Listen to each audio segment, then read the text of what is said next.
Attempt হবে 30টা করে একসাথে স্টুডেন্টকে ছাড়া হবে। তো তোমরা এত কষ্ট করে লিখিত পরীক্ষায় পাশ করে আর যদি মাঠে ফেল করো তাহলে অনেক কষ্ট হবে।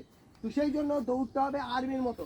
প্রথমে 75 মিটার জোরে দৌড়াবে, গিয়ে ওখান থেকে ট্রাক ধরে নেবে। 8 রাউন্ড হবে, 1600 মিটার কত হবে? 8 রাউন্ড হবে। প্রথমে এখান থেকে 75 মিটার জোরে দৌড়ে ট্রাক ধরে নেবে, তারপরে যার যেমন ক্ষমতা তেমন। কেউ কাউকে ধাক্কা মারার দরকার নেই, ওখানে ধাক্কা মারবে কিন্তু। ঠিক আছে? সব ঠিক আছে?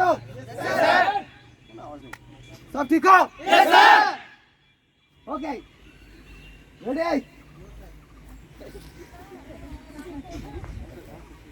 রেডি? গো! Very good. ওখান থেকে ট্রাক ধরে নেবে।